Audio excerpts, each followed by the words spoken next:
E sentado mesmo como você está, estenda as suas mãos sobre esse sacerdote.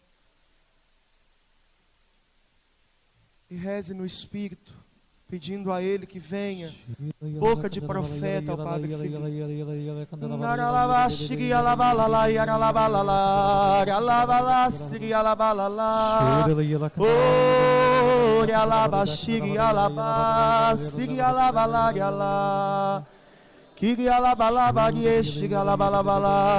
Senhor, nós pedimos nessa hora uma poderosa efusão do Teu Espírito na vida deste sacerdote, a fim de que ele seja boca de profeta para nós, a fim de que ele seja instrumento da Tua obra nova em nossas vidas.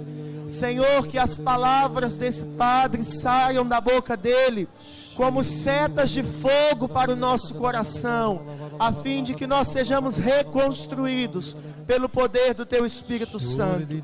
Ori alabashiri alakanda alabassara alabashiri alabari alabari akanda alabari alala. Indara alabashiri alabari akanda alabalaya. E nós te consagramos, ó Virgem Santíssima, a vida do Padre Filipe, que a Senhora o leve agora ao coração de Deus, a fim de que ele seja para nós um instrumento dele. Ave Maria. O Senhor é convosco. Bendita sois vós entre as mulheres. Bendito é o fruto do vosso ventre, Jesus. Santa Maria, Mãe de Deus, rogai por nós, pecadores, agora e na hora de nossa morte.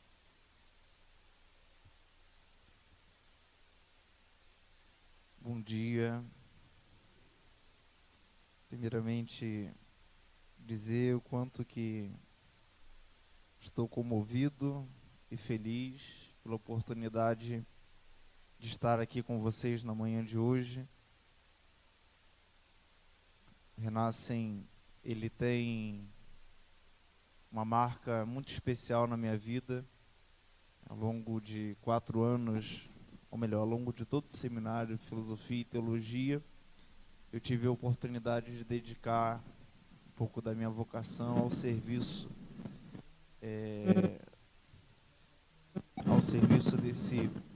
dessa experiência de ser igreja, dessa espiritualidade tão bonita que alimenta a nossa experiência de vocação. E ao longo de 4 anos estive à frente desse ministério, coordenando no Brasil. Lembro que não tinha férias de janeiro, não tinha férias de julho. As férias de julho, toda ela viajando pelo Brasil, assistindo as necessidades dos renascens regionais e estaduais. E hoje ser convidado para estar com vocês e falar da experiência do retorno ao primeiro amor é, para mim, uma graça especial, porque eu também estou voltando hoje a esse primeiro amor, né? Sei o quanto que o Renascem foi fundamental na minha experiência de vocação, sei o quanto o Renascem foi fundamental para manter a chama acesa da graça, da vocação, e quanto que foi fundamental ao longo de todo o período de seminário. Então, dizer numa alegria de estar aqui, alegria de partilhar com vocês, ainda que um pouco só da manhã de hoje, mas é com o coração muito aberto que eu me coloco diante de vocês no dia de hoje. E hoje queria entrar nesse caminho dessa experiência. Se o problema for eu falo, hein? Queria entrar nesse caminho desse retorno à graça do primeiro amor, trazendo alguns aspectos da nossa vida onde nós somos convidados a perseverar, porque não basta apenas dizer da experiência do retorno ao primeiro amor. Eu acredito que cada encontro, cada experiência dessa de oração é uma oportunidade que nós temos de fazer memória do dia em que o Senhor nos chamou, do dia em que o Senhor nos chamou, do dia em que Ele entrou na nossa vida, do dia em que nós ouvimos o nosso vem, segue-me. Mas não basta apenas fazer memória, lembrar. É necessário que a gente faça uma experiência de perseverança em todas as realidades capazes de alimentar a chama desse primeiro amor, porque certamente é na perseverança, é no dia a dia, alimentando cada experiência que dele nós fizemos, que nós vamos conseguir levar adiante aquele chamado que Deus nos faz, a experiência primeira que Ele nos faz de um serviço, de estar com Ele. Eu queria convidá-los a pegar comigo o Salmo 1, o Salmo 1. Eu acredito que a primeira experiência de perseverança que nós somos convidados a viver e a experimentar na nossa vocação, sem dúvida, é a graça da oração. Porque sem oração nós não nos mantemos de pé, sem oração nós não mantemos a chama acesa, sem oração esse primeiro amor ele vai muitas vezes sendo colocado de lado e nós vamos colocando tantas outras prioridades e realidades no lugar desse amor, dessa graça, desse chamado, dessa vocação que Deus nos faz. O Salmo 1 diz assim: feliz o homem que não procede conforme o conselho dos ímpios, não trilha o caminho dos pecadores, nem se assenta entre os escarnecedores. Feliz aquele que se compraz no serviço do Senhor e medita a sua lei dia e noite. Ele é como uma árvore plantada na margem das águas correntes, dá fruto na época própria, sua folhagem não murchará jamais, tudo que empreende prospera. Penso que esse salmo muito tem a ver com essa graça, dessa experiência do retornar, permanecer, perseverar nesse amor de Deus. Sem oração nós não chegamos a lugar algum. Feliz o homem que se compraz no serviço do Senhor. Ele é como uma árvore plantada à beira das águas correntes, dá o seu fruto no tempo certo, sua folhagem não murcha jamais. Quantas vezes nós vamos diminuindo a nossa capacidade de amar a Deus, quantas vezes nós vamos legalizando realidades da nossa vida, experiências de pecado, porque já não correspondemos mais na experiência da oração àquela graça do primeiro amor. Não digo dos arrepios e dos choros, porque certamente não é isso que transforma e comove o nosso coração, mas eu digo da experiência do encontro, a experiência do encontro, da razão primeira do nosso chamado, do encontro que nós fizemos com Deus, que nos fez causar em nós um despertar, para que de fato pudéssemos nos colocar num caminho. Ele é como uma árvore plantada à beira das águas correntes, dá o seu tempo, dá o seu fruto no tempo certo, e a sua folhagem não murcha. E quando nós percebemos que a oração ela já não tem mais aquele efeito que antes tinha na nossa vida, nós vamos vendo uma vocação triste, nós vamos vendo uma vocação cabisbaixa, nós vamos vendo uma vocação que muitas vezes perdeu o sentido, e nós vamos legalizando tantas realidades angustiantes da nossa vida que não corresponde ao desejo de Deus para a nossa vocação. Hoje, olhemos para a nossa folhagem, olhemos para essa árvore que somos nós e percebamos também se hoje as nossas raízes estão, junto das águas correntes. É fundamental que estejam, porque do contrário, certamente, nós vamos vivendo essa graça de um afastamento que vai matando o sonho e o desejo de Deus para a nossa vida. Diz o salmista que os olhos do Senhor eles estão voltados para aqueles que o temem e que esperam em seu amor, para da morte libertar as suas vidas e alimentá-los quando é tempo de penúria. E é na oração que nós vamos percebendo o olhar de Deus, o cuidado de Deus, o livramento de Deus, a graça da assistência que nunca nos falta. É na oração que nós vamos percebendo quanto Deus está cuidando daquilo que Ele mesmo tratou de despertar. Deus não vai deixar uma obra inacabada, Deus não vai deixar que essa obra não chegue ao fim, mas é certo de que nós precisamos manifestar na nossa vida algo fundamental de uma busca, de uma perseverança, e esse caminho é o caminho da oração. Os olhos de Deus estão voltados para todos, certamente, mas diz o salmista, para aqueles que o temem, e é na oração é na busca de Deus, é valorizando o sagrado que há em nós, que nós vamos manifestar esse temor de Deus, e esse temor capaz de alimentar a nossa vocação, as nossas escolhas, os fundamentos da nossa vocação, certamente produzindo os frutos necessários para que a nossa folhagem não murche jamais. O Senhor está perto, diz o salmista também, do coração abatido. E quantas vezes na oração nós encontramos o conforto de Deus. É verdade que na nossa vocação, muitas vezes, o nosso caminho, cheio de obstáculos, de angústias, de dúvidas, de incertezas, o nosso coração vai se abatendo por tantas realidades, e o salmista nos garante essa verdade. O Senhor está perto do coração abatido. E como nós experimentamos o conforto de Deus, certamente pela graça da oração. Eu lembrava agora, fui formado nesse seminário, cheguei aqui com 16 anos de idade, no seminário menor, né, morávamos aqui em cima, nos 2 andares aqui de cima, e assim que eu cheguei, eu fui lá em cima na capela, e lembrei de quantas lágrimas foram derramadas naquele altar, de quantas lágrimas foram derramadas diante daquela sarça ardente que é o sacrário. Quantas vezes ali o coração atribulado encontrava o conforto.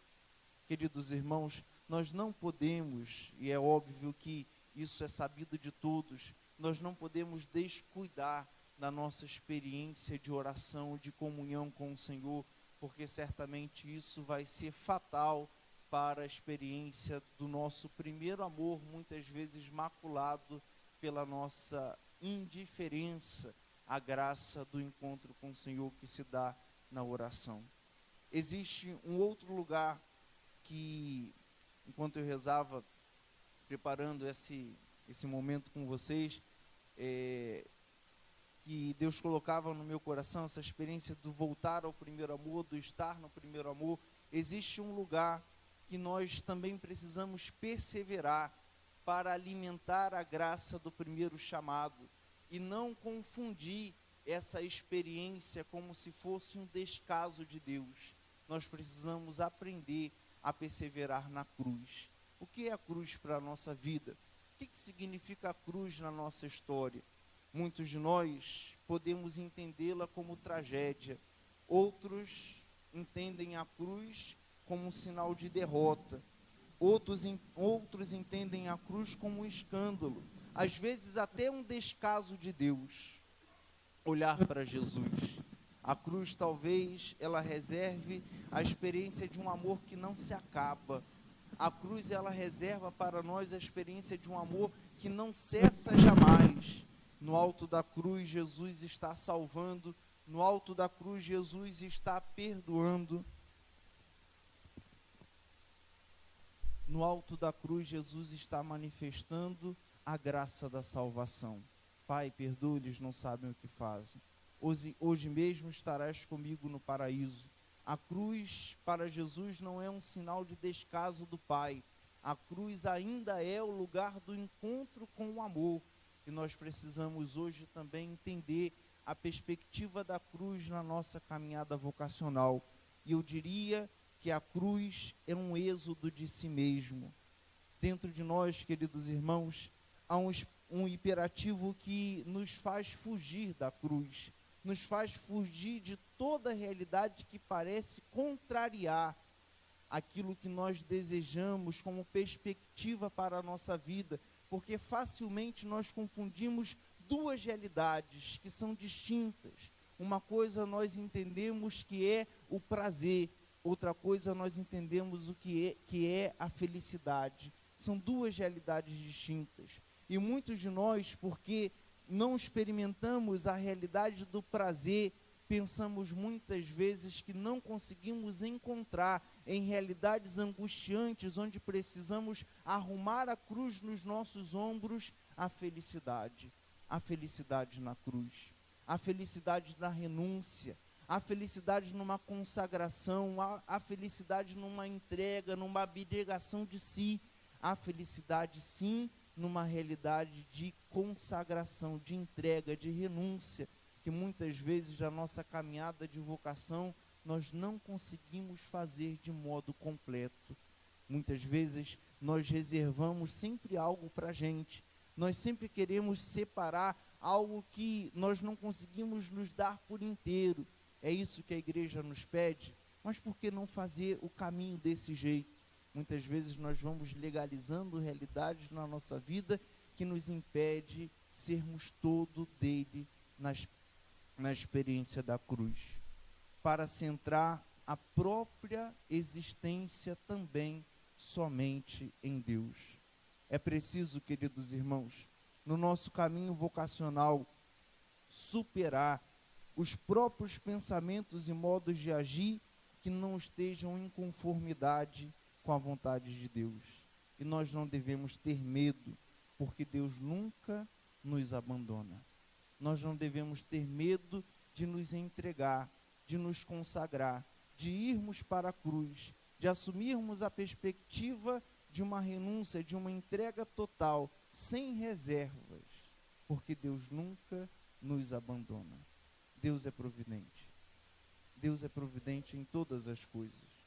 Nós muitas vezes ouvimos na nossa experiência de caminhada vocacional tantas realidades que nos impedem, na experiência que fazemos na nossa dinâmica pastoral, na nossa relação com os padres, testemunhos que muitas vezes angustiam as escolhas que nós temos como prioridade para a nossa vida.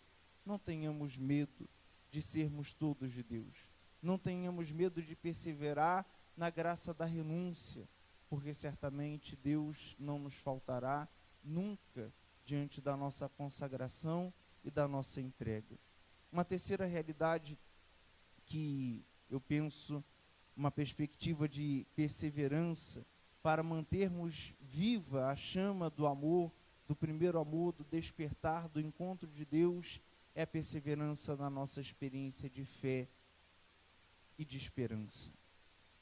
Sem fé, nós não conseguimos levar à frente o nosso primeiro amor. E aqui eu queria partilhar com vocês algo que eu sempre tive dificuldade de entender, né, ao longo da minha caminhada de teologia. Era uma discussão que eu sempre trazia dentro de mim, né, e também na perspectiva acadêmica. O que é a fé? Nós temos algumas definições, né, muito prontas na nossa cabeça. Fé é a certeza daquilo que não se vê, né? Fé, alguns, né, da nossa catequese, a gente ainda lembra, né, a catequista dizendo, é um salto no escuro, é uma confiança plena. Na Sagrada Escritura nós encontramos diversas vezes Jesus dizer, a tua fé te salvou. E para mim isso era sempre muito angustiante, porque eu entendia toda graça e todo milagre como graça. E onde é que entra a fé? O que é a fé? A tua fé te salvou, mas independente da fé, Deus também não pode agir. Mas Deus sempre quis, né, através do seu Filho, na Sagrada Escritura nós percebemos isso, contar com essa matéria, né, no coração do seu interlocutor. Vai e faça como tu queres. Nunca vi tamanha fé em Israel. O que queres que eu te faça? Jesus sempre exigindo do seu interlocutor a perspectiva da fé. Perseverar na fé.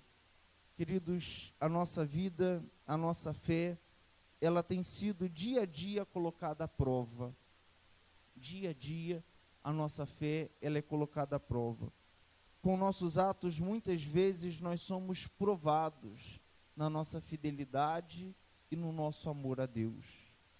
Muitas vezes nos falta uma fé pura, que nos ajuda, ou que poderia nos ajudar, a nos entregarmos inteiramente a Deus, sem reservas, sem guardarmos sem guardarmos nada para nós, sem reservarmos nada para nós. E hoje eu convido cada um também a fazer essa reflexão, voltar ao primeiro amor, manter viva a chama desse primeiro amor. Não é possível sem fé. sem a experiência de uma confiança total de que tudo está seguro nas mãos de Deus, de que Ele sabe o que de fato é o melhor para a nossa vida, de que Ele tem seguro em suas mãos tudo aquilo que Ele deseja para nós. E aí, sim, voltarmos à experiência da nossa catequese, darmos o salto no escuro. Aí sim, nos confiarmos inteiramente a essa graça de comunhão, de confiança no nosso relacionamento com Ele. Enfim, um quarto passo, eu penso que a gente deve viver na nossa experiência com Deus para estarmos juntos sempre dessa experiência do primeiro amor, é perseverar na luta contra o nosso pecado. Não esquecermos que de fato aquilo que diz a palavra de Deus é verdadeiro. É verdadeiro. O salário do pecado é a morte. E às vezes nós esquecemos disso. A nossa capacidade, queridos irmãos, de amar, ela se encontra maculada pelo pecado. E às vezes a gente vai legalizando o pecado dentro de nós e esquecemos de lutar contra os nossos pecados, contra realidades que angustiam o desejo e o sonho de Deus para a nossa vida. E o amor vai se perdendo. A nossa capacidade de amar vai se tornando maculada. O amor, ele vai deixando de ser efetivo na nossa vida por conta da nossa experiência de pecado. Diz no documento da igreja de que o coração do homem é um sacrário inviolável. E de fato é. Mas é verdade também que o coração do homem muitas vezes vai criando cascas, onde Deus já não consegue mais chegar. É triste nós percebermos na nossa caminhada vocacional que aquilo que nos fazia chorar, aquilo que era fator que nos levava sempre à experiência pelo temor que nós tínhamos de Deus, né, já não causa mais tanta angústia ao nosso coração pela prática do nosso pecado. Não legalizarmos realidades de pecado que muitas vezes vai arrefecendo o amor, a primeira chama do amor de Deus em nosso coração. Eu queria convidá-los a pegar o texto de Oséias, no capítulo 14, versículo 1.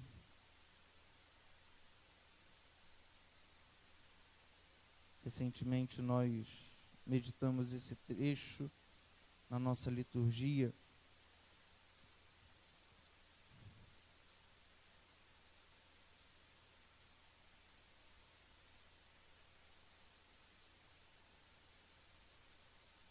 O profeta diz, podemos?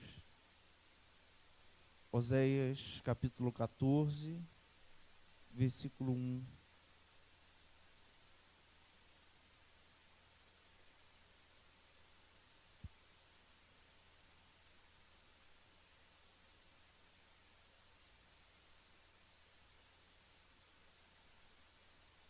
Volta, Israel, ao Senhor teu Deus, porque foi teu pecado que te fez cair. Muni-vos de palavras de súplicas e voltai ao Senhor. Dizei-lhe: perdoai todos os nossos pecados, acolhei-nos favoravelmente. Queremos oferecer em sacrifício a homenagem de nossos lábios. O assírio não nos salvará. Não mais montaremos nossos cavalos, e não mais teremos como Deus obra alguma de nossas mãos. Porque só junto de vós encontra o órfão compaixão. Curarei a sua infidelidade, amá-los-ei de todo o coração, porque minha cólera apartou-se deles. Serei para Israel como orvalho, e ele florescerá como lírio, e lançará raízes como álamo. Seus galhos estender-se-ão ao longe, sua opulência igualará a da oliveira, e seu perfume será como o odor do Líbano. Os de Efraim virão sentar-se à sua sombra, cultivarão o trigo, crescerão como a vinha e serão famosos como o vinho do Líbano. Que te terá ainda Efraim de comum com os ídolos? Eu mesmo que o afligi, torná-lo-ei feliz. Eu sou como o cipreste sempre verde, graças a mim é que produzes fruto. Feche um instante os seus olhos. Volta, Israel, ao Senhor teu Deus.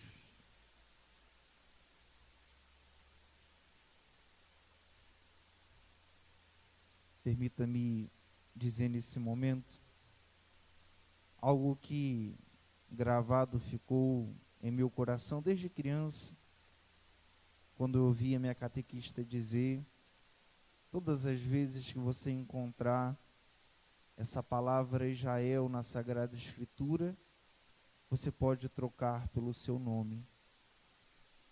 E hoje Jesus está dizendo para você: volta. Diz o seu nome bem alto. Volta. A Assíria não nos salvará.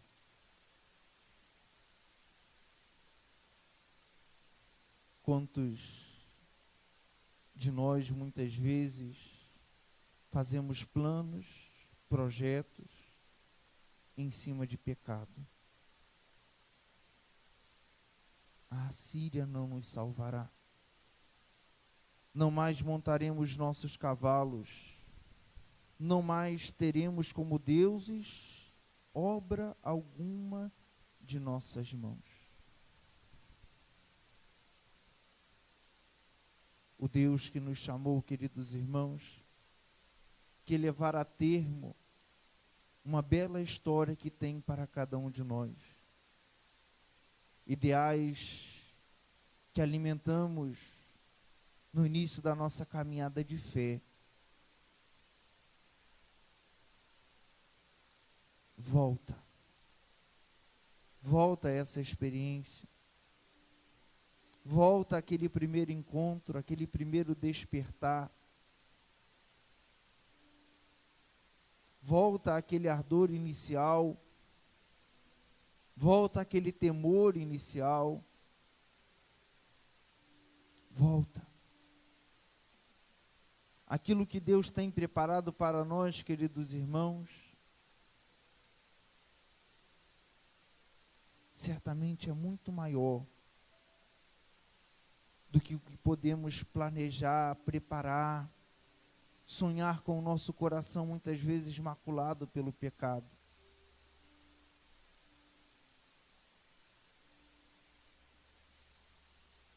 Vai rezando você agora com as suas palavras.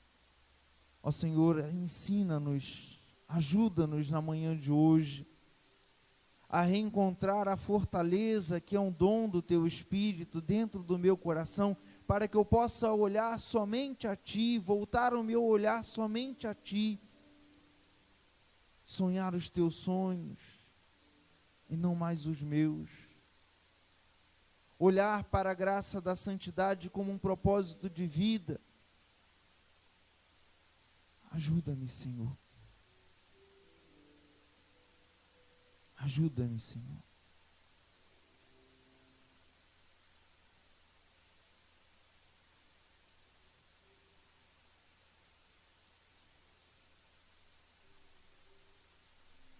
Ajuda-me, Senhor, na manhã de hoje, a renovar o meu sim. A dizer mais uma vez: o meu eis-me aqui. Jesus quer escutar hoje de cada um de nós, mais uma vez, o nosso sim. Mas um sim que se manifesta pela rendição.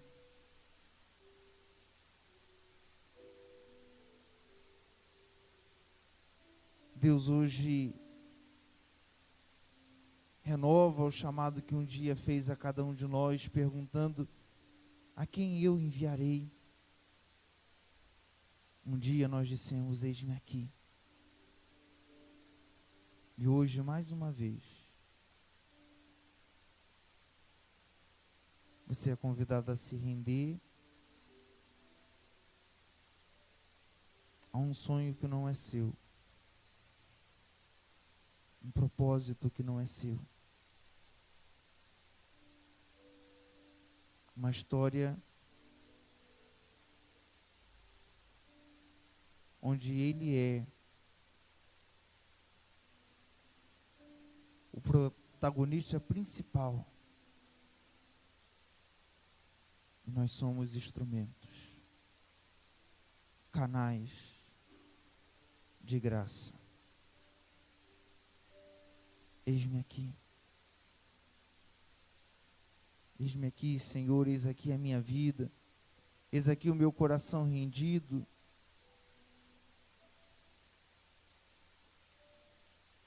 Os meus projetos sejam os seus.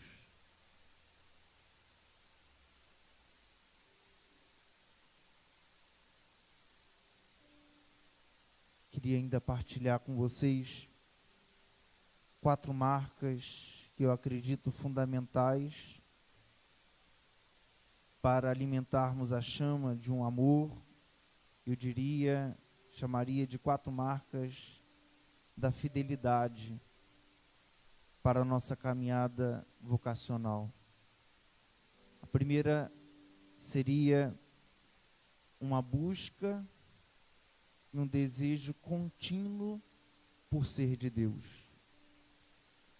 Não existirá fidelidade se não existir no nosso coração de vocacionados uma pergunta para a qual só Deus é a resposta. Tudo se encerra nele. Segunda marca, eu chamaria de aceitação. A pessoa que se rende ao projeto de Deus, que dá o seu sim, apesar dos obstáculos, continua firme, vencendo dia a dia suas tribulações e aceitando essas angústias da nossa caminhada. Eu diria, a fé precisa aceitar algumas contradições, quando nós não entendemos o porquê, quando nós não sabemos o porquê, quantas das nossas vocações se perdem aí. E aí nós muitas vezes deixamos o sonho de Deus para trás. Lembro da imagem de Maria. Eu sempre digo que Maria teria tudo para trazer em seu coração revoltas contra Deus. Ele será grande, será chamado Filho do Altíssimo, o seu reino não terá fim. Mas os passos da vida de Maria não são esses. A grandeza do reinado, ela não colhe na experiência da criação do seu filho, na pobreza de Belém. Ela não colhe na experiência da perda de Jesus diante do templo. Ela não colhe quando as notícias na sua casa chegam dizendo: Jesus ontem ia ser apedrejado, Jesus ontem iriam lançá-lo de um penhasco. Aceitação. Aquela que guardava tudo no seu coração. Quantos de nós precisamos dessa marca de fidelidade na nossa história vocacional para realizarmos o sonho de Deus? Feliz aquela que acreditou. Feliz aquela que aceitou. Terceira marca, eu chamaria de coerência. Viver de acordo com aquilo que se crê. Se não for assim, o amor arrefece e acaba morrendo. Viver de acordo com aquilo que se crê. Eliminar da nossa vida vocacional, da nossa caminhada vocacional, todo jogo, toda duplicidade. coerência. A chama se mantém acesa. Quarta marca de fidelidade, constância. Para não permitirmos que se apague a chama do dom de Deus.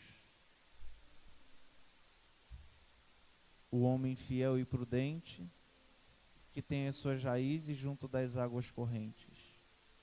Sua folhagem não murcha, tudo que empreende prospera. Que o Senhor nos ajude, que o Senhor nos fortaleça, que o Senhor nos encoraje, que o Senhor tome a frente ou as nossas mãos para conduzir os nossos passos nesse chamado que Ele nos fez.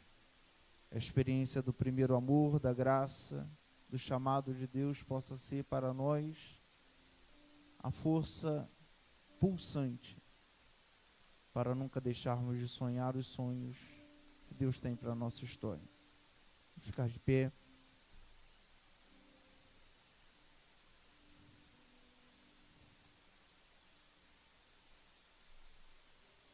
Ergue os seus braços aos céus.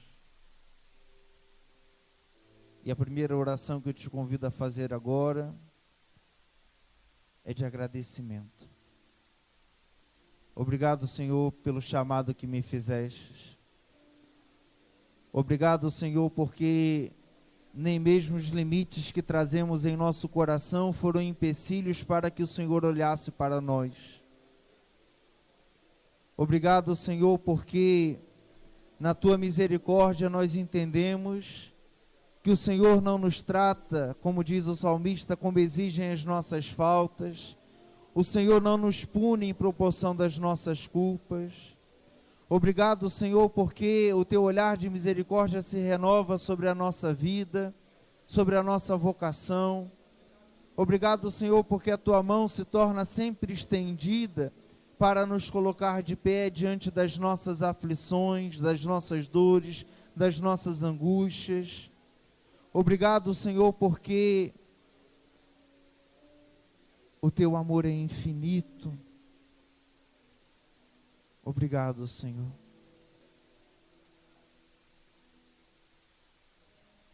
A segunda oração que eu te convido a fazer agora, diz a palavra que nós lemos: encontrai palavras de arrependimento e voltai para o Senhor.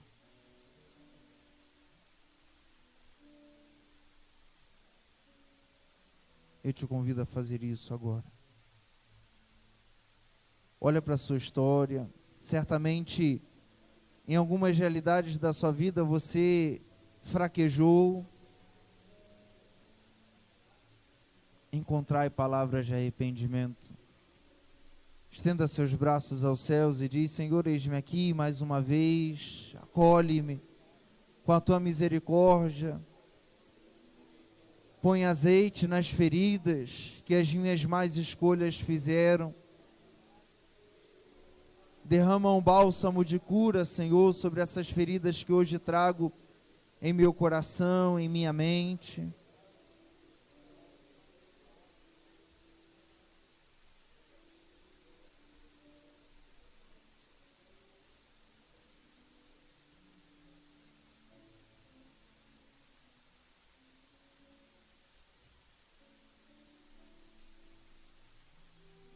E a terceira palavra, terceira oração que eu te convido a fazer é de propósito.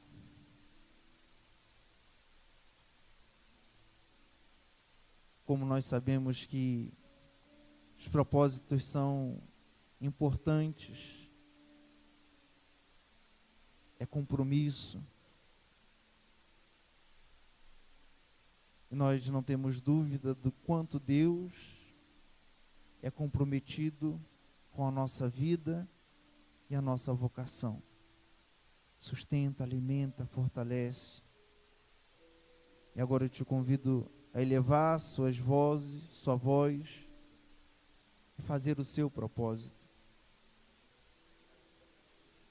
Diga para Ele o quanto você deseja, o quanto você quer lutar, perseverar, honrar esse chamado, essa eleição, essa escolha. Enche o seu coração de propósitos agora, de compromisso com o Senhor. Sele, deixa o Senhor selar com o sangue derramado da cruz.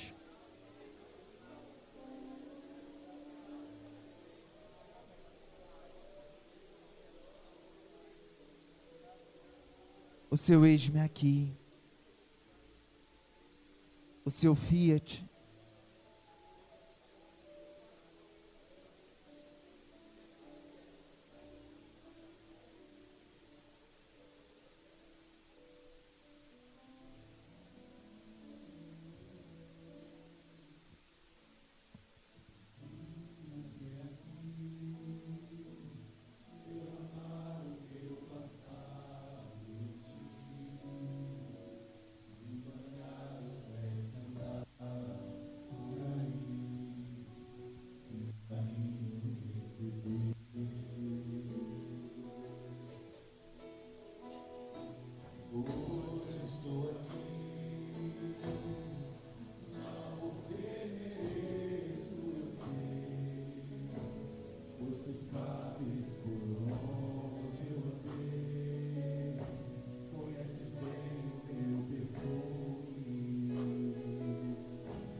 Yara la la la la la la la. Yara la la la la la. Oh, yara la la la la la la la. Yara la la la la la la la.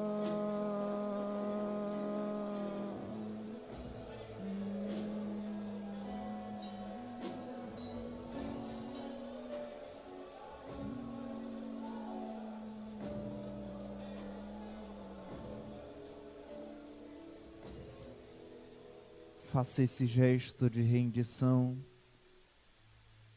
Erga os seus braços em forma de cruz.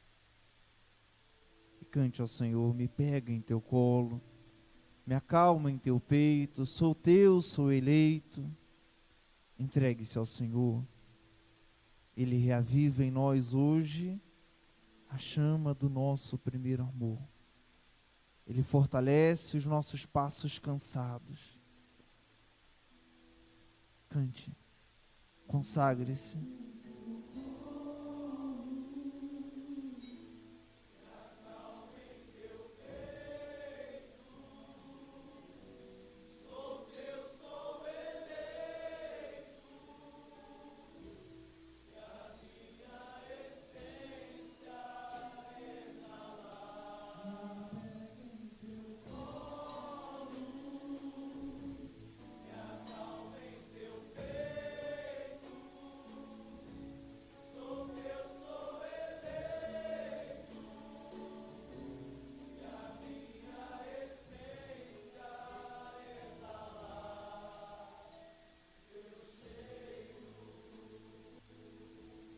Aplauda o Senhor. Ele que nos escolheu, que nos chamou.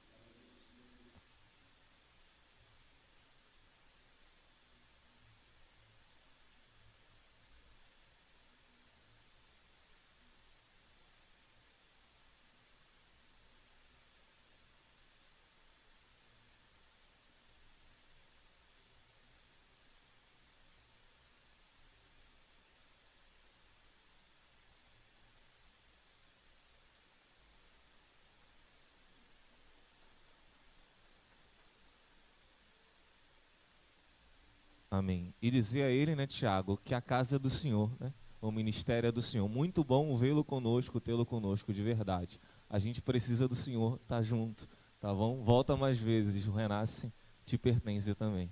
Gratidão.